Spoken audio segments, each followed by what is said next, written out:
Itu masih mending daripada kepepet, nggak bisa hidup. Ayamnya kiai keluyuran masuk ke dalam kamar, sikat. Saya tadi baru diceritai oleh Kiai Aziz, ternyata beliau pernah berhutang beberapa ayam ke Mbah Kiai Mahrus. Untung mas saya ada di sini, kalau nanti saya pulang dibawai ayam berapa yang panjenengan beleh, siap saya bawa ke Kediri. Itu katanya ada yang lebih parah lagi, kambing masuk ke kamar, sikat dengan satu dalil, kiai mesti ridho.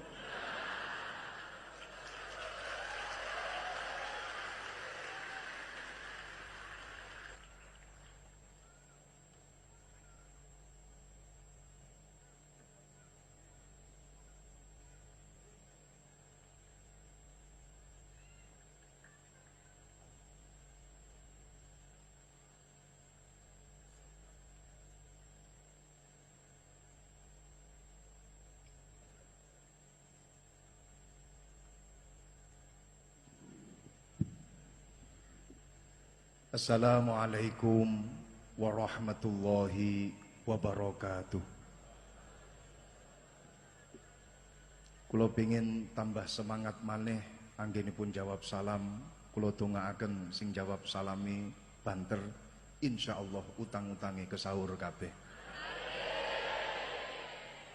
Kula dongaaken sing jawab salami banter, insyaallah sing dereng gadah jodoh enggal-enggal pikantuk jodoh. Sing sampun gadah jodoh jawab salami masih tetap semangat, insyaallah jodohnya tambah. Maksud kawula tambah istiqomah, jodohnya tambah istiqomah, keluarganya tambah sakinah, tambah mawaddah, tambah rahmah, tambah omah, tambah sawah, tambah mamah.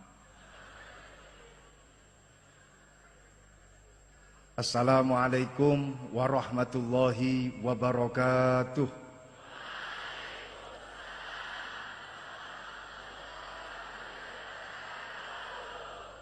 Alhamdulillah sampun banter sedaya anggenipun jawab salam. Niki berarti sing rawuh rata-rata utange akeh kabeh. Bismillahi amantu billah tawakkaltu 'ala Allah. Mboten wonten satu ucapan yang patut untuk saya sampaikan di majelis ini kecuali saya hanya tawakal kepada Allah. Keranten kawula namung imtisalan li amri murabbi ruhina wali amri syekhina panjenenganipun Romo Kiai Haji Halwani Nawawi. Mugi-mugi beliau pinaringan umur panjang. Mugi-mugi beliau pinaringan sehat walafiat. Dipun gampilaken sedaya urusanipun, urusan donya akhiratipun. Dipun paringi jembar rezekinipun. Lumeber dateng kita sedaya. Barokahipun ugi karomahipun. Alhamdulillahi rabbil alamin. Alhamdulillahilladzi yatafarradu biwahdaniyatil uluhiyah. Alhamdulillahilladzi yata'azzaz bikaramatir rububiyah. Allahumma shalli wa sallim ala sayyidina wa maulana Muhammad ibni Abdillah wa ala alihi wa sahbihi wa mawalah. Qala rabbi shrah li sadri wa yassir li amri wahlul 'uqdatam min lisani yafqahu qawli, amma ba'du.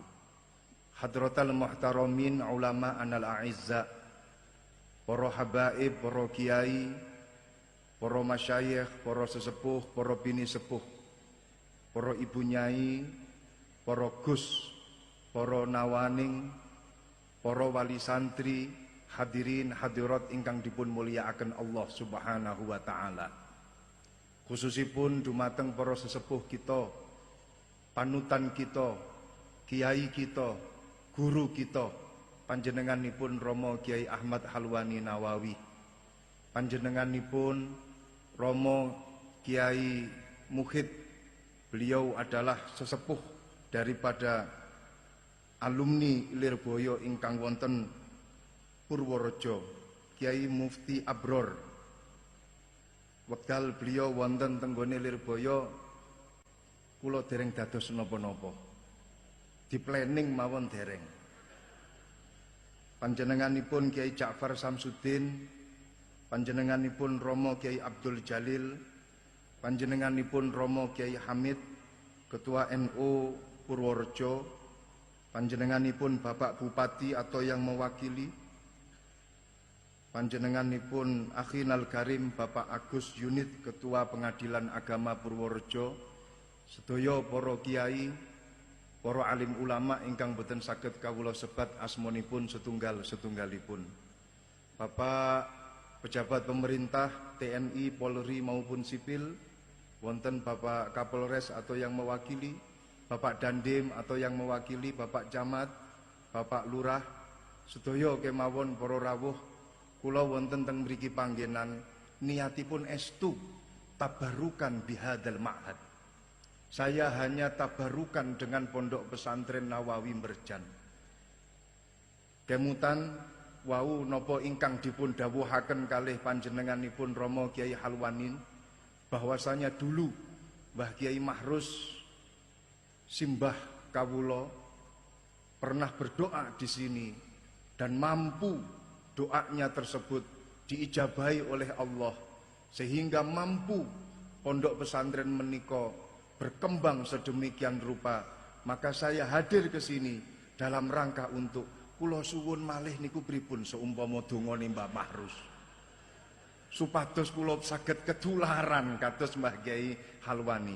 Mugi-mugi kawula saged ketularan tabarukan kalih napa ingkang sampun kalempahan kalih Mbah Kiai Halwani.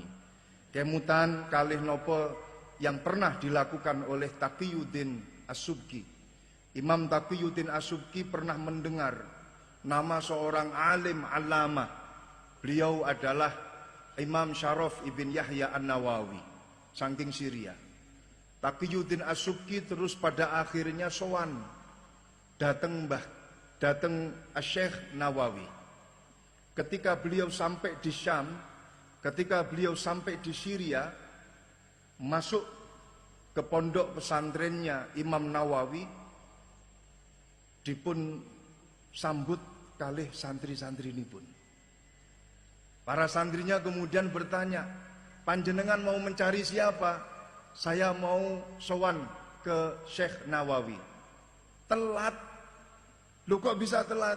Beliau sudah wafat, baru saja beliau sudah wafat. Getun Imam Taqiyuddin As-Subki. Kemudian beliau bertanya kepada santrinya, tempat mana yang dulu sering dibuat untuk takarrub kepada Allah oleh Imam Nawawi? Ditunjukkan oleh santrinya, di sini beliau dulu Syekh Nawawi sering bermujahadah, munajat, takarrub kepada Allah. Tenggone pengimaman masjid yang sekarang dikatakan dengan Masjid Imam Nawawi di Syria. Disitulah Imam Taqiyuddin As-Subki diusek-usek niku lantai ini. Kemudian Taqiyuddin As-Subki melakukan sholat sunnah sebanyak-banyaknya di tempat itu. Tiada lain niatnya adalah tabarukan bi athari sholihin, yaitu mengalap berkah daripada bekas-bekasnya orang-orang yang soleh. Kula niru Imam Taqiyuddin As-Subki. Panjenengan sedaya niru apa yang telah dilakukan oleh Imam Taqiyuddin As-Subki. Di majelis ini, di pondok pesantren ini, muga-muga kula kalih panjenengan sami pikantuk barokahipun para sesepuh, para kiai, para aulia ingkang nate sambang, ingkang nate sowan wonten ing dalem pondok An-Nawawi menika. Mugi-mugi pikantuk berkah sedaya. Amin ya rabbal alamin. Ingkang kaping kalihipun tiada lain saya ingin mengucapkan what I'm going to say in this forum is congratulations for all graduated from this Islamic boarding school. Dimanapun saya berada dan dimanapun acara bersama dengan para doktor, kalau saya bukan doktor, saya ini adalah doktor alias mondok di kantor. Karena sering berada di kantor, akhirnya disebut sebagai doktor. Sering saya katakan di acara workshop ataupun seminar, panjenengan kalau ingin mencari orang yang paling intelektual di dunia ini, mudah. Tempatnya mudah, orangnya juga mudah untuk ditemui. Siapa? Para santri. Loh, mereka ketika awal mendengar kok bisa santri itu disebut sebagai orang yang intelektual, karena santri itu sudah menepati syarat-syarat intelektual. Wa min syurutil intelektual salasah. Syarat untuk bisa dikatakan sebagai orang yang intelektual itu ada 3. Ini menurut seorang ulama yang namanya adalah Jacques West dari Prancis. Dia mengatakan begini, intellectual person who engage in critical thinking, research and reflection about society. Gus Maulana paham betul? Paham nggih? Kula maknani, intellectual person utawi wong kang den arani wong kang pinter.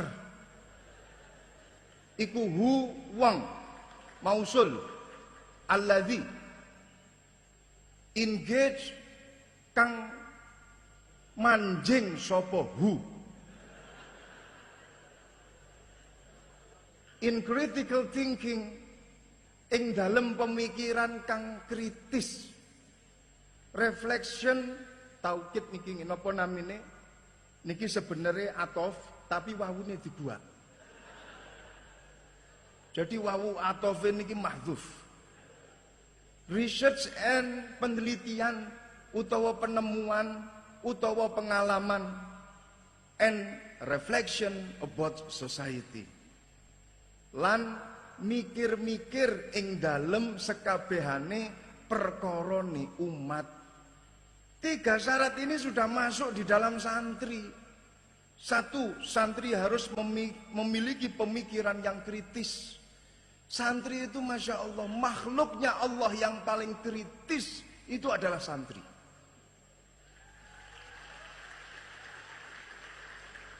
Loh, bagaimana enggak kritis? Tadi sudah disampaikan oleh Mbah Kiai Halwani. Kulo namung nambahi sekedhik kemawon.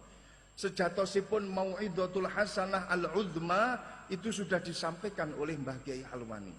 Kulo namung nambahi sithik mawon. Dados panganan sing paling utama niku sampun panjenengan dhahar. Panganan ingkang sampun kaaturaken dening panjenenganipun Mbah Kiai Halwani. Lah kula niki namung tandukane mawon. Biasane niku wong lek mangan tanduk iku luwih titik daripada mangan sing utama. Lek teng Purworejo pripun? Nek ngoten to nggih. Sami. Nek mangan sing keloro tambah akeh gragas jenenge. Jadi santri tadi sudah disampaikan oleh beliau, wujud-wujud daripada santri ini dari penilaian yang sangat objektif, Dawes Dekker dan lain sebagainya. Menilai tentang pondok pesantren itu wujud daripada pemikiran kritisnya para santri. Nah, faktor santri itu bisa kritis karena ketika dia berada di pondok pesantren, salah satu faktornya adalah dia sering hidup dalam keadaan terpepet.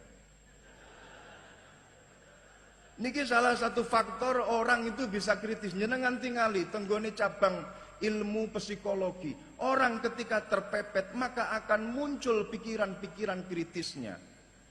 Dan itu semuanya di bawah alam sadar mereka. Loh, santri itu karena sering terpepet, akhirnya dia terbiasa dengan pemikiran-pemikiran yang kritis. Contoh kecil. Sering terlambat kiriman dari orang tua. Leres napa mboten? Baru saja dikirim oleh orang tua 500.000 per bulan.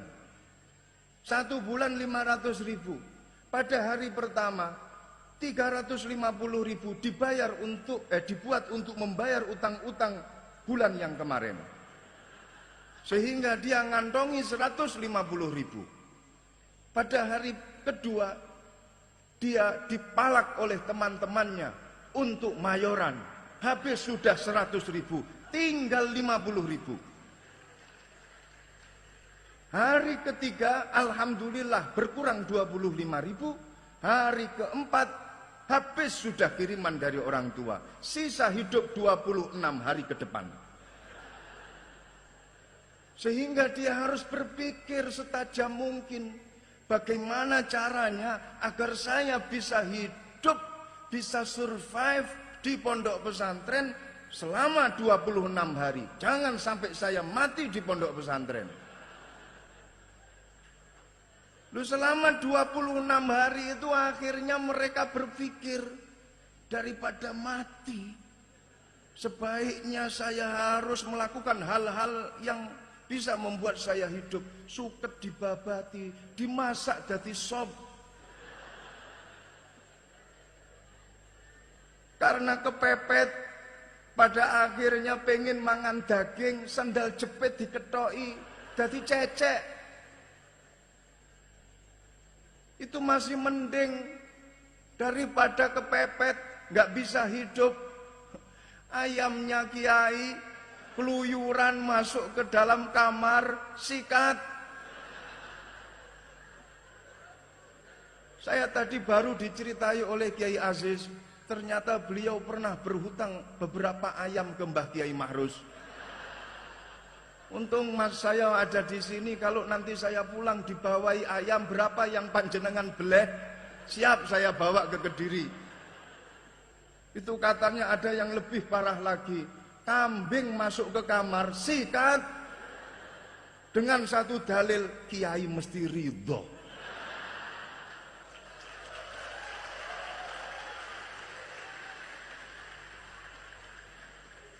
Loh, ini pemikiran kritis ini muncul di sini. Bukan permasalahan ayam itu kecil, bukan permasalahan kambing itu kecil. Malah terbiasa kalau waktunya pohon mangga berbuah, gayanya disenggol dul. Jatuh, akhirnya jadi lukotoh.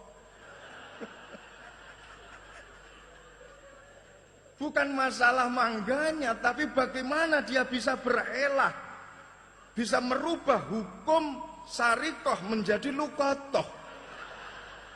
Ini kalau nggak benar-benar ulama nggak mungkin gitu loh. Subhanallah. Ya Allah.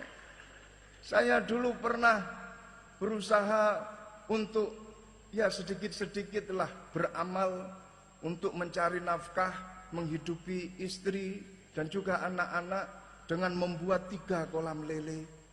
Alhamdulillah, kolam lele saya banyak. Biasanya pada bulan ke-6 sudah panen. Saya tanya kepada teman-teman sing saya pasrai untuk ngingu ikan lele, ayo waktu ini panen. Dijawab, masih kecil-kecil Gus. Masa udah 6 bulan saya cilik wae? Enggak, saya diambilkan contohnya sampling lele-lele itu. Iya masih kecil. Kemudian 1 tahun berikutnya, ayo sudah 6 bulan. Dulu yang 6 bulan yang lalu kecil, pasti sekarang sudah besar. Terus saya kecil. Masa iya samplingnya mana? Diambil masih kecil. Ternyata yang besar-besar sudah habis duluan. Masya Allah. Suatu ketika itu pernah di pondok pesantren saya itu ada SMK, jurusan komputer multimedia. Niku nate para rawuh, para kiai, masya Allah, kula tak curhat nggih, nelongso kula sedaya. Tapi nggih pripun malih, saya tak curhat saja, bukan mauidhatul hasanah. Ini adalah tempat curhat saya. Gawe kolam lele 3, kemudian setelah itu suatu ketika ba'dal maghrib tenggone pondok pesantren sing kula dipasrai niku sepi. Santri-santri seakan nggak ada. Akhirnya kula kan bertanya-tanya dalam hati. Pondok pesantren itu semakin malam semakin rame. Semakin malam semakin rame. Ini isya sepi. Berarti santri nggak ada di kamar. Pengurus saya panggil. Reneo, kemana para santri? Dicek di kamar nggak ada. Ternyata dia ada di ruang kelas madrasah. Pas malam Jumat di ruang kelas madrasah nonton film Ada Apa Dengan Cinta. Pakai laptop kecil ukuran 2 kilan kali 1 kilan. Yang nonton 25 orang. Ketahuan oleh keamanan, kemudian digiring ke rumah saya. Seperti biasanya, kalau ada santri yang melanggar, berarti harus dipopol, gundul, plus guyur. Alhamdulillah 25 kepala habis saya potong rambutnya. Dan sampai melecetkan tangan saya. Akhirnya gara-gara melecetkan tangan pengasuh, harus ditambahi takzirannya. Gara-gara siro kabeh melecetkan tangan saya, berarti harus saya tambah. Selain digundul, guyur, harus masuk kolam lele. Dan jangan berani-berani untuk mentas dari kolam lele sebelum ada perintah dari saya. 25 orang masuk ke kolam lele. Saya masuk ke dalam rumah, kecapean, saya ketiduran. Dibangunkan sama istri saya, "Bah, jenengan wau nembe nyemplung ne anak-anak wong tenggone kolam lele, belum jenengan entas." Masya Allah, saya kaget. Begitu saya masuk, begitu saya keluar dari rumah, niki konco-konco santri podo rame kabeh, tapi saya tidak terpikir sama sekali. Akhirnya mereka saya suruh untuk keluar dari kolam. Cukup, cukup, keluar, cukup. Sekarang bagian minuman saya datang.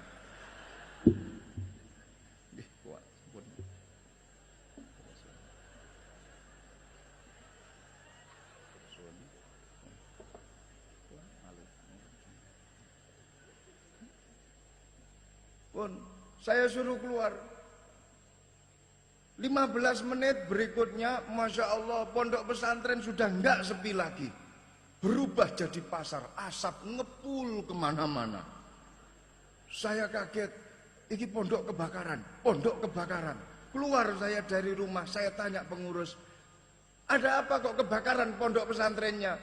"Nganu ngapunten, konco-konco bakar lele." Jadi ketika dia berada di kolam lele, dia sempat mengambil lele-lele saya, dilempar keluar dari kolam. Saya tidak terpikir lelenya karena sudah dibakar. Tapi yang saya pikirkan adalah, Masya Allah, begitu hebatnya santri, berpikiran kritis, bisa mengambil kesempatan di segala kesempitan. Loh niki loh, makanya para santri keluar dari pondok pesantren, segala permasalahan masyarakat, insya Allah santri siap untuk menjadi pengayom-pengayom dan mencarikan segala solusi untuk masyarakat. Ini santri. Bahkan kalau di dalam Al-Quran dipun sampaikan lebih dari itu syaratnya intelektual itu. Dan itu juga dimiliki oleh para santri, yadhkurunallaha qiyaman wa qu'udan wa ala junubihim wa yatafakkaruna fi khalqis samawati wal ard. Lek tenggone syarate intelektualisme, intelektual niku lek di bahasa Arabno tidak jauh beda dengan ulil albab. Kalau menurut mereka mendefinisikan intellectual person adalah orang yang punya pemikiran kritis, Al-Quran lebih dulu. Yang dimaksud dengan orang-orang yang intelektual adalah dia berzikir kepada Allah di setiap tingkah lakunya, dan sing dipikir gak cuman masalah donya tok. Wa yatafakkaruna fi khalqis samawati wal ardi wa ikhtilafil laili wan nahar la ayatil liulil albab. Dadi santri selangkah lebih maju daripada orang-orang intelektual. Karena apa? orang intelektual hanya mikir permasalahan dunia, santri sing dipikir donya akhirat, bumi sak langite pisan. Lho niku santri. Yang kedua, syarat daripada seorang yang intelektual adalah research. Dia punya penelitian, dia punya pengalaman. Saya juga selalu bilang, para rawuh, kalau panjenengan ingin melihat miniatur Bhinneka Tunggal Ika, enggak usah jauh-jauh. Enggak usah jauh-jauh ngukur dari Sabang sampai Merauke. Itu menghabiskan anggaran negara. Cukup lihat pesantren, panjenengan bisa melihat miniatur Bhinneka Tunggal Ika ada di pondok pesantren. Dan gratis masuk pesantren, adapun anggaran untuk Sabang sampai Merauke cukup berikan kepada pondok pesantren saja. Lho kenging nopo? Kenapa pondok pesantren sebagai miniatur Bhinneka Tunggal Ika? Panjenengan pirsani piyambak. Panjenengan mireng piyambak. Bagaimana tadi santri disebut, Masya Allah, yang hadir di depan kita tadi ini, semua laki-laki para alumni ganteng kabeh. Yang perempuan juga ayu-ayu kabeh.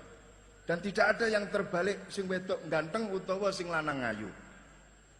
Bahkan tadi saya sempat matur dateng Gus, niki kira-kira sing wedok niki toto rias make up niki teng pundi gitu. Subhanallah, kok wayu-wayu santri Berjan niki. Siap insya Allah kalau mau barter dengan Lirboyo. Karena beberapa alumni pondok pesantren Lirboyo juga hadir di tempat ini. Ahlan wa sahlan wa marhaban bihudurikum. Dumateng para alumni pondok pesantren Lirboyo, dumateng sinten kemawon para alumni pondok Lirboyo ingkang dereng nikah, ingkang dereng gadah jodoh, monggo santri Berjan siap untuk dijadikan pasangan hidup kalian semuanya.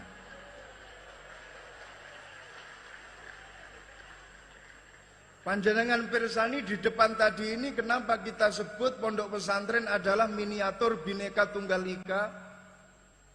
Tadi disebut dari Lampung, ada Lampung Timur, Lampung Barat, ada dari Jawa, ada dari Madura, ada suku Bugis, ada suku Dayak, ada suku Batak, ada, semuanya ada. Sehingga konco-konco santri setiap hari itu kumpul dengan teman-temannya yang berbeda suku. Sing Jawa sering kumpul karo wong Dayak, sing Madura sering kumpul dengan orang Sunda. Bahkan sampai diteruskan sing Sunda besanan karo sing Madura, sing Madura ijol-ijolan adik karo sing Dayak. Setiap hari berinteraksi antar suku. Sehingga jaminannya adalah ketika santri itu keluar dari pondok pesantren, insya Allah sudah terbiasa ketika dia berhadapan dengan makhluk hidupnya Allah dari berbagai macam suku. Ini adalah santri. Dan tidak cuma itu tok. Ketika berada di pondok pesantren, para santri ini juga berinteraksi dengan mereka-mereka yang strata sosial ekonominya itu berbeda-beda. Ketika di pesantren kumpul karo koncone sing sugih, akeh. Kumpul dengan koncone sing melarat, akeh.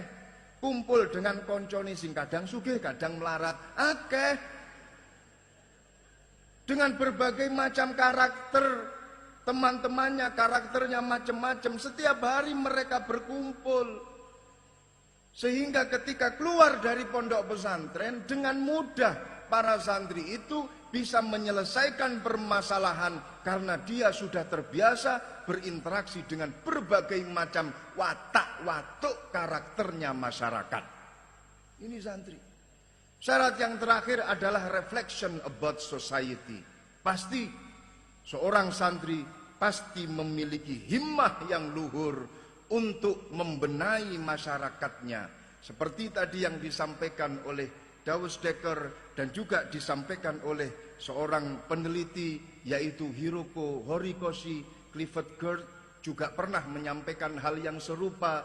Dan juga siapa itu namanya yang dari Australia, dari Canberra. Saya pernah bertemu dengan beliau ketika saya berada di Canberra. Saya lupa, daripada saya di sini lama memikir namanya, lebih baik saya teruskan saja omongan saya. Yang penting mereka mengatakan bahwasannya seorang santri ketika berada di tengah-tengah masyarakat, dia menjadi pengayom dan bahkan melakukan perubahan-perubahan sosial. Berubah dari hal yang negatif menjadi yang positif, berubah dari hal yang baik menjadi lebih baik. Kemutan kalih nopo sing dipun dawuhaken kalih panjenenganipun Mbah Kiai Mahrus Ali, berkali-kali beliau menyampaikan di depan para alumni, laisa minna malam yahtam bi umuril muslimin. Bukan termasuk golongan kita. Siapapun orangnya, apapun jabatannya, apapun pangkatnya, apapun profesinya, ketika dia beraktivitas kok tidak memiliki himmah untuk mementingkan permasalahannya orang-orang muslim, maka dawuhnya Rasulullah, hum laisa minna. Dia bukan termasuk golongan daripada kita. Alhamdulillah Bupati Sak yang mewakili pada malam hari ini memiliki kepedulian yang tinggi terhadap pondok pesantren An-Nawawi. Insya Allah kita bareng-bareng masuk surga mengke. Amin ya robbal alamin. Loh, ini sudah menjadi platform daripada santri, sehingga nggak usah kita repot-repot mikir ke depan mau seperti apa kita, mau jadi apa kita, karena intelektualisme sudah menjadi cap, menjadi platform kita ketika kita menjadi seorang santri. Hadirin hadirat ingkang dipun mulyakaken Allah Subhanahu wa taala, ingkang salajengipun kawula badhe matur ngeten. Babagan masalah santri kula badhe ngomong dumateng para alumni utawa para calon-calon alumni. Permasalahan di masyarakat sangat kompleks. Jenengan jangan sampai terbawa dengan provokasi-provokasi yang bisa mencerai-beraikan kalian karena hanya perbedaan pendapat. Jenengan jangan sampai terbawa dengan provokasi yang menyeret panjenengan untuk lepas dari akidah prinsip Ahlus Sunnah wal Jamaah. Dawuhipun Mbah Kiai Mahrus, ikutilah kemana sungai itu mengalir, tapi jangan sampai kau hanyut oleh aliran air itu. Masyarakat dengan berbagai macam karakternya, masyarakat dengan berbagai macam profesinya, seorang santri harus betul-betul bisa menjadi seorang pengayom. Masyarakat niku, menungso niku dipun ciptaken kalih Gusti Allah niku sebagai tedak turune Nabi Adam. Nabi Adam niku dibuat oleh Gusti Allah minatinil lazib. Dibuat oleh Gusti Allah saking tanah. Ulama semuanya sepakat kalau Nabi Adam itu dibuat dari tanah. Ada perbedaan pendapat para ulama, tanah sing endi? Tanah liat sing endi? Apakah tanah liat dari Timur Tengah? Apakah tanah liat dari India? Atau tanah liat dari Somalia? Atau tanah liat dari Indonesia? Wonten setunggal pendapat dari golongan para ulama yang mengatakan begini, Nabi Adam itu diciptakan oleh Gusti Allah dari kumpulan-kumpulan tanah liat. Mbok menawa tanah liate Jawa dijukuk titik, tanah liate Timur Tengah dijukuk titik, tanah liate Syam, Persia, India, Pakistan dijukuk titik, kemudian ditiupkan roh, kun fayakun, jadilah Nabi Adam. Makanya warna kulit menungso niku beda-beda. Enek sing sawu mateng, ana sing sawu bosok. Ana sing kuning langsat, ini mbok menawa kebagian tanah liat Timur Tengah. Enek sing ireng jeliteng, iki mbok menawa kebagian tanah liat Somalia. Saya pernah punya seorang teman dari Somalia. Kulitnya wireng, nyuwun sewu. Tapi beliau ketika saya tanya, apakah kamu bangga dengan kulit hitam yang panjenengan miliki itu? Dia jawab, ana atafakhar bihadal jilid, bilauni hadal jilid. Aku sangat bangga dengan warna kulit saya. Karena apa? Nabi Adam terbuat dari tanah liat. Tanah liat mesti warnanya ireng. Berarti aku lebih original bila dibandingkan sing kuning-kuning utawa sing putih-putih. Sehingga saya ucapkan selamat buat kalian yang kulit warnanya hitam, karena kalian lebih original bila dibandingkan dengan sing kuning-kuning. Ora usah nyesel, ora usah gelisah, galau dan merana gara-gara kulit hitam, karena itu bukti panjenengan lebih original dari tanah liat. Lho niku kolektif daripada tanah liat sing bermacam-macam. Lu karakternya tanah liat itu pun juga macam-macam. Ono tanah liat yang kemudian dihidoni tok, cuh niku iso tumbuh rumput. Ono tanah liat, ono tanah sing bolak-balik disirami sampai 100 ra tumbuh-tumbuh. Ono tanah liat diencepi tanaman, diguyur banyu, dipupuk ping 1000 nggih mboten tumbuh-tumbuh. Karakter tanah macam-macam. Jangan kalian mencoba-coba untuk tanam pohon pisang di Saudi Arabia. Mustahil, karena tanahnya beda. Jenengan juga jangan coba-coba untuk menanam korma di tanah Jawa. Mbok menawa tumbuh tapi gak uwoh. Karena karakter tanahnya beda. Makanya karakter manusia itu pun juga berbeda-beda. Enek wong sing dikandani ping 1000 gak mudeng-mudeng. Enek wong sing dikandani ping 100 nembe mudeng. Yo enek wong sing dikandani nembe ping sepisan langsung mudeng. Ada juga ora usah dikandani, hanya dikasih isyarat niku langsung mudeng. Niki karakter masyarakat besok yang kalian hadapi ini semacam ini.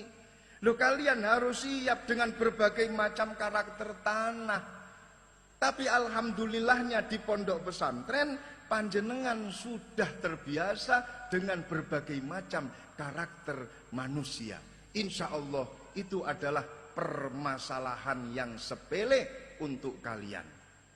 Selajengipun untuk para santri dan juga untuk para alumni ketika berada di tengah-tengah masyarakat, ampun goyah dengan akidah Ahlus Sunnah wal Jamaah. Ampun goyah dengan kitab-kitab kuning yang panjenengan pelajari di pondok pesantren. Man arada taqaddum fa'alaihi bikutubil mutaqaddimin wa man arada ta'akhur fa'alaihi bikutubil mutaakhirin. Dawuhipun Al-Imam Abdullah ibn Alawi Al-Haddad mengutip dawuhipun Al-Habib Umar ibn Ahmad Al-Attas, barang siapa yang ingin berada di barisan depan, maka sebaiknya berpegangan dengan kutubul mutaqaddimin, berpegangan dengan kitab-kitabnya para ulama salaf. Dan barang siapa yang ingin berada di barisan belakang, ya sudah sana, ikuti saja kitab-kitab yang terbelakang dicetaknya, terbelakang baru saja ditulis oleh para ulama-ulama zaman sekarang yang tidak mengikuti metode para sholihin, salafunas sholihin. Awake dhewe niki kan salaf. Salaf niku ada min haitsus zaman, ada min haitsul manhaj. Salaf min haitsus zaman, oke. Kita sudah bukan di zaman salaf lagi. Karena kalau menurut hitungan dari dawuhnya Kanjeng Nabi, salaf itu adalah kurunnya Kanjeng Nabi, kemudian alladzina yalaunahum tsummal yalaunahum, yaitu orang yang ada di kurunnya Kanjeng Nabi, kurun berikutnya dan kurun yang berikutnya. Satu kurun 100 tahun berarti kira-kira 300 tahun di masa awal Hijriah itu adalah salaf min haitsus zaman. Dan kita hidup 1440 Hijriah. Di tahun ini berarti kita sudah keluar dari zaman salaf. Tapi kita ini adalah salaf min haitsul manhaj. Kita ini adalah salaf dari sisi metode kita dalam belajar. Metode kita dalam hidup. Kita ini adalah orang-orang yang salaf karena kita mengikut pada orang-orang pendahulu. Sanate awake dhewe niki kan Masya Allah lurus datang Kanjeng Nabi. Lurus. Sanate awake dhewe Masya Allah, apa yang kita lakukan di dunia ini nyuwun sewu, kula badhe ngemutaken ad-dunya kulluhu, ad-dunya halaluhu, ad-dunya haramuhum hisab. Teng donya kabeh halal haramin donya niki sedaya niki dihisab. Perkara haram dihisab, perkara halal nggih dihisab. Besok awake dhewe niki ditakoni karo malaikat. Contoh, jelas kalau perkara haram pasti dihisab. Kalau perkara yang halal, contoh koyok ngombe gawe tangan kanan sunnah. Ngombe gawe tangan kanan niki kan sunnah. Lah besok niku teng akhirat niki ya dihisab. Kula ngombe gawe tangan kanan, contoh niki. Alhamdulillah. Setelah ngombe ngomong alhamdulillah sunnah. Lah perkara-perkara sunnah seperti ini besok tenggone akhirat niku ya bakal dihisab. Dipun tangleti sampean benjing, sampean karo malaikat dipun tangleti. Dulu ketika kamu di dunia ngombe nggawe tangan kanan, sadurunge ngombe maca bismillah, setelah ngombe maca alhamdulillah, oleh ngelmu kuwi teko ndi? Kamu dapat ilmu itu dari mana? Sampeyan saged jawab, saya dapat dari Mbah Kiai Halwani.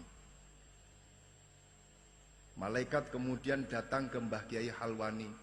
Panjenengan saking pundi Yai ilmu niku? Kula saking guru kula, Mbah Kiai Marzuki, Mbah Kiai Mahrus. Semisal Mbah Kiai Marzuki kalih Mbah Kiai Mahrus dipun tangleti kalih malaikat. Ilmunya dari mana? Dari guru saya, Mbah Kiai Abdul Karim, muassis pondok pesantren Lirboyo.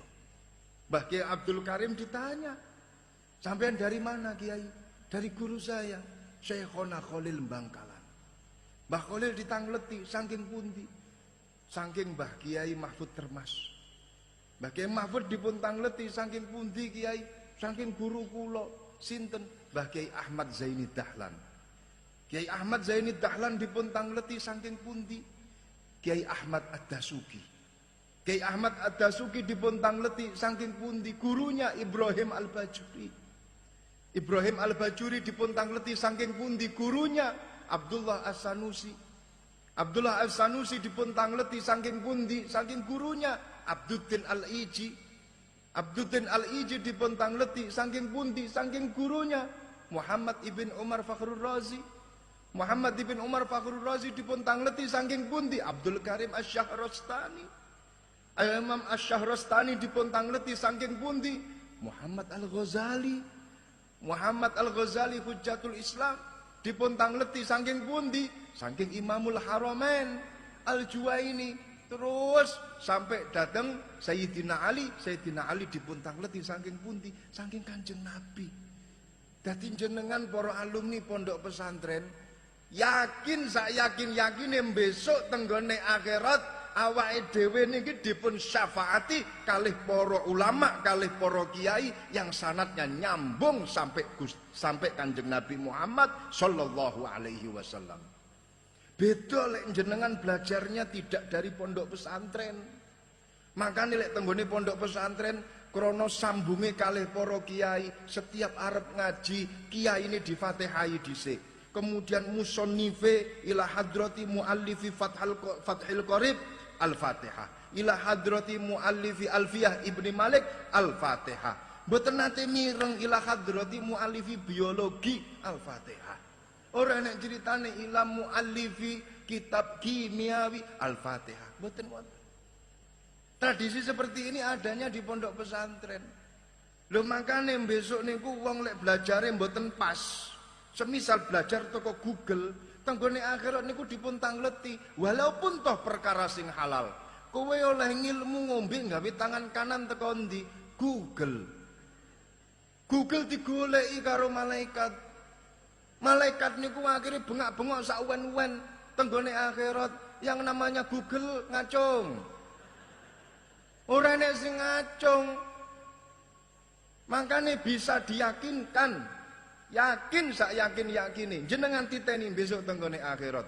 Wong sing belajar melalui guru yang tidak pas, termasuk melalui Google, mlebu surgane sawi gak mlebu-mlebu. Awake dhewe sebagai santri mlebu surgane cepet krana gandolan surbane para kiai. Alhamdulillah. Dadi awake dhewe niki salaf min haisul manhaj, dan jangan sampai keluar dari manhaj para ulama salaf as-saleh ini. Asy-syaqiyyu man kharaja an manhaji aslafihi. Orang yang sangat merugi adalah orang yang keluar dari metode pendahulunya. Mereka adalah orang-orang yang merugi. Awake dhewe niki salaf. Krana guru-gurune awake dhewe niki sambung sampai Kanjeng Nabi. Ilmune awake dhewe sambung sampai Kanjeng Nabi. Salaf awake dhewe niku. Dulu ada yang ingin mematahkan metode ini. Ada yang mengatakan, memprovokasi teman-teman santri. Loh, sampean mengaku sebagai salaf, tapi sampean mengatakan bahwasanya punya sanad dan juga punya imam dalam kalian berakidah ikut madhab Asy'ariyah, Maturidiyah sama Asy'ariyah. Padahal Abu Ali al-Asy'ari ini adalah orang yang mengembangkan keilmuan Wasil ibn Atha. Padahal awal kholaf itu adalah Wasil bin Atha. Awal kholaf itu adalah Wasil bin Atha. Wasil bin Atha ini adalah murid daripada Imam Hasan Basri. Abu Ali al-Asy'ari ini adalah murid daripada Abu Ali al-Jubai. Sebelumnya beliau belajar kepada Abu Hashim al-Jubai. Kemudian atasnya lagi adalah Hudzail al-Allaf. Kemudian atasnya lagi adalah Ibrahim an-Nadhdham. Kemudian atasnya Wasil bin Atha, dan atasnya lagi adalah Imam Hasan Basri. Sampeyan mengaku sebagai salaf, tapi kok ikut akidah Asy'ariyah, padahal itu adalah murid daripada Wasil bin Atha. Imam Asy'ari ini sudah keluar dari Wasil bin Atha.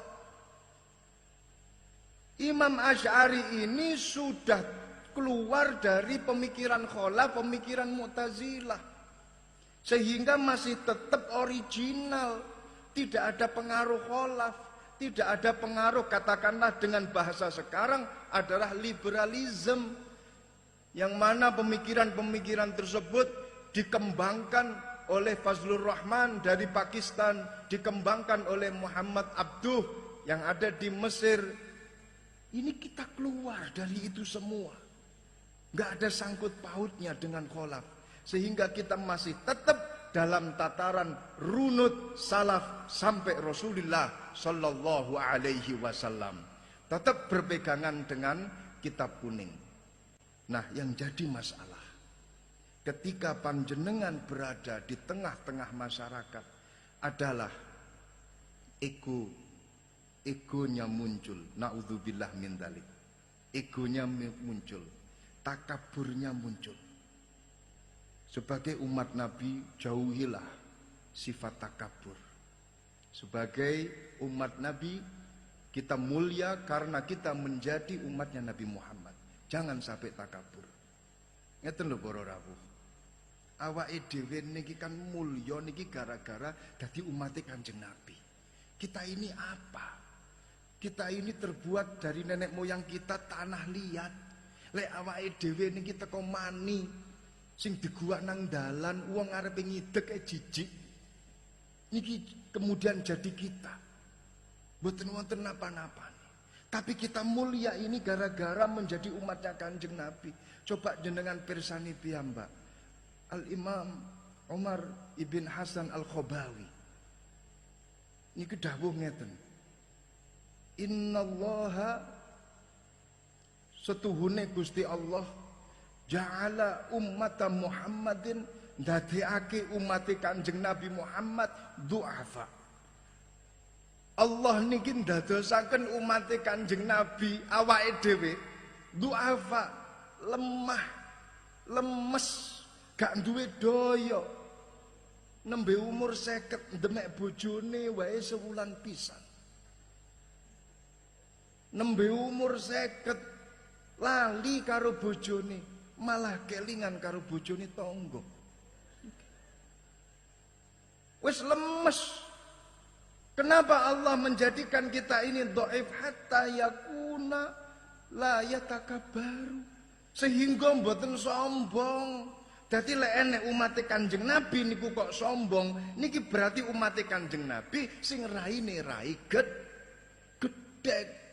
Mboten pernah mirsani kados Sam'un tenggone Nabi Musa begitu dahsyatnya dalam bertakarrub kepada Allah 70 tahun takarrub datang Gusti Allah tanpa libur, tanpa prei, tanpa mulih, tanpa boyong, tetap bertakarrub datang Gusti Allah. Niki. Sing nomor kalih innallaha ja'ala Muhammadin sighara. Allah niki ndadekno awake dhewe niki lak cilik-cilik. Nggih to nggih.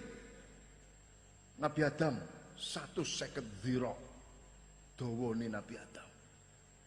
Lek sak dhira itu katakanlah setengah meter. Berarti panjangnya Nabi Adam niku 75 meter. Niki. Nabiullah Hud alaihi salam sing wonten teng nggone pundi Hadramaut teng nggone Yaman. Niku dipun kubur tenggone pundi lereng Gunung Ahqaf. Niku kula nate mriko ziarah mriko. Kula tingali tenggone gununge niku kira-kira 27 meter niku dawane Nabiullah Hud alaihi salam. Teng gunung tenanan, duduk gunung kembar. Gunung kembar kan semut ireng ora nek semenit teko pucuk wisan. Niku Nabiullah Hud alaihi salam.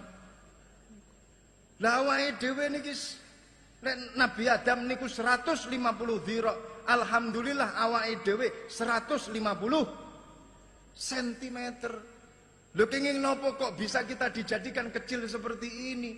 Hatta yakuna ta'amuhum wa syarabuhum wa libasuhum aqal. Supaya mangane gak akeh-akeh panganan. Ngombene ya ora akeh-akeh. Gawe pakaian juga ngentekno rol-rolane kain.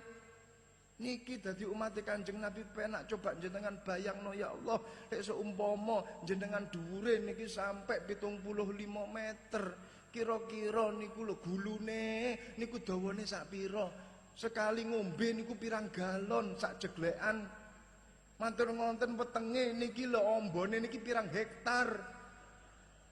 Masya Allah, lan di sore weteng pirang meter. Ya Allah, pun mboten usah dibayangno. Niki Alhamdulillah cilik-cilik kados ngeten niki akhirnya tidak terlalu banyak biaya, tidak terlalu banyak ongkos dalam mengadakan acara sehebat ini. Ket wau rong gelas gak entek-entek niki. Wa innallaha ja'ala ummata Muhammadin fi wa innallaha ja'ala ummata Muhammadin fuqara. Allah niku ndadekno awake dhewe niku fakir-fakir. Kiri-kiri. Orang duwe napa-napa. Nabi Sulaiman gawe pondok niku Masya Allah lepoane emas. Tenggone ndukure niku, tenggone ndukur tembok niku dipasang mulai zamrud, kemudian berlian, ulu macan, bacan niku mboten kanggo. Permata-permata kabeh. Nabi Sulaiman kursine teko emas, jenengan tingali Korun sing urip tenggone zamane Nabi Musa, sendale niki lho teko emas. Sendale santri berjan jepit ulak-walik pisan. Beda warna pisan. Niki. Kenapa kita diciptakan seperti ini? Hatta yakuna hisabuhum aqal, supaya hisabe besok tenggone akhirat niki gak suwi-suwi. Dadi awake dhewe besok ketika ada di akhirat ditanya oleh malaikat, kowe umate sapa? Umate Kanjeng Nabi. Alah, paling dalam hitungan menit langsung dikongkon melbu plung tenggone surgane Allah. Lek sampean takon tenggone malaikat, kenging napa kula kok cepet melbu surga? Lah kowe umate Muhammad. Melarat, gak duwe apa-apa. Sing arepe tak hisab iki apa? Ora enek. Alhamdulillah. Sing ngomong alhamdulillah tak dongakno melarat kabeh. Insyaallah pinaringan rezeki jembar. Wa innallaha ja'ala Muhammadin fi akhir zaman. Allah niku ndadekake umate Kanjeng Nabi Muhammad niku tenggone akhir zaman. Ngoten. Kenging napa supaya mboten suwi-suwi tenggone kuburan. Makane awake dhewe niki besok ketika dipendem dalam jangka hitungan tahun kiamat sudah dekat, trompet kiamat ditiupkan, awake dhewe keluar lagi, bangkit lagi dari kuburan. Saya tidak bisa membayangkan kalau kita hidup di zamannya Nabi Adam. Ya Allah, kenging nopo rasane tenggone kuburan jutaan tahun lamanya. Mungkin kita sudah jadi batu berlian yang dipakai oleh orang-orang, atau kita jadi bensin sing dadi BBM mobil. Awake dhewe alhamdulillah nembe dipendem, terus kemudian langsung kiamat direalisasikan, kita keluar dari kuburan. Alhamdulillah. Mboten usah takabur. Ketika di tengah-tengah masyarakat, ketika panjenengan takabur di tengah-tengah masyarakat dengan ilmu yang kalian miliki, maka itu namanya al-ilmu hijabun bainaka wa baina rabbik. Kula mireng dipun kandhani kados ngeten niki kalih Mbah Kiai Ahmad Asrori Ibn Utsman Al-Ishaqi. Beliau dawuh, ojo sampai ilmu dadi hijab, dadi penghalang antara kamu dengan Tuhanmu. Kula pertama kali mireng dawuhipun beliau, kok iso ilmu dadi hijab, ilmu jadi penghalang antara kita dengan Tuhan kita. Biasanya kan ilmu sebagai wasilah untuk kita mengetahui Allah.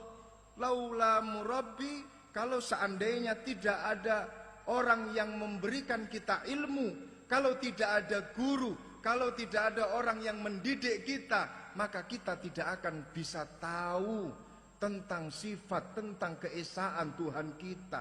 Lah kok iki enek satu kaidah, beliau mengatakan ilmu bisa menjadi hijab, penghalang antara dirimu dengan Tuhanmu. Kula tangklet akhirnya. Contohnya napa? Ilmu itu biasanya malah menjadi wasilah kita, media untuk mengetahui Tuhan kita. Tidak selamanya ilmu menjadi media, malah justru bisa menjadi hijab. Contohnya napa? Contohnya wong mari pidato, wong mari ngekei acara seminar, orang setelah memberi acara ceramah, orang setelah memberi materi-materi Kemudian setelah dia memberi materi, dia mengatakan, iki lo aku. Lihat semua orang terpana kepadaku. Lihat semua orang menangis gara-gara ceramahku. Ini adalah wujud ilmu bisa mengantarkan kepada takabur. Ilmu bisa menjadi penghalang antara dirimu dengan Allah Subhanahu wa ta'ala. Ketika panjenengan keluar dari pondok pesantren, lah kok malah takabur, lah kok malah sombong, maka ilmu yang kalian dapatkan bukan ilmu manfaat. Itu namanya adalah ilmu yang menghalangi kalian dengan Allah Subhanahu wa ta'ala. Rumiyin, Syekhul Islam Zakaria Al-Ansori, pengarang kitab Fathul Wahhab, niku tahu maca kitab cilik tenggone ngarepan omah. Salah satu murid senior beliau, salah satu santri senior beliau niku lewat delok gurune Zakaria Al-Ansori nyekel kitab cilik, katakanlah fikih mabade', katakanlah Safinatun Najah. Murid senior ini Masya Allah, di dalam hatinya itu bilang, loh guruku kok nyekel kitab cilik toh, padahal aku nanggone pondok ngajar Fathul Mu'in, lah kok guruku nyekel Safinatun Najah. Wah, ini kalau nggak diingatkan bisa-bisa orang tahu terus menurunkan grade atau menurunkan derajat daripada pondok pesantren kita, daripada murid-murid beliau. Harus saya ingatkan, dielengno kali muridnya, ya Syekh, panjenengan niku lho Syekhul Islam, panjenengan itu mendapatkan gelar Syekhul Islam, tapi kenapa panjenengan itu malah membaca kitab kecil? Malu sama orang-orang, nanti dikira apa dan apa kata dunia. Mbok yaunya kalau kitab sing gede, Ittihaf, Mughnil Muhtaj, sing gede-gede ngoten lho, Bidayah wan Nihayah, gede ngoten, nyekel kok Safinah.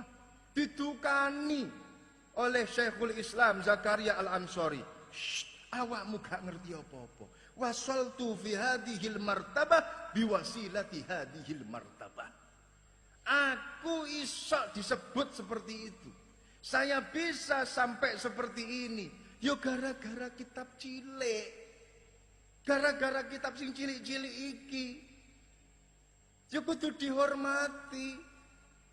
Makane para rawuh, Mbah Kiai Abdul Karim muazzis Pondok Pesantren Lirboyo, menurut satu kisah, menurut satu riwayat, beliau tidak pernah sare dalam keadaan sengaja, amdan, tidak pernah sare dalam kondisi nawaitu tiduran lillahi ta'ala.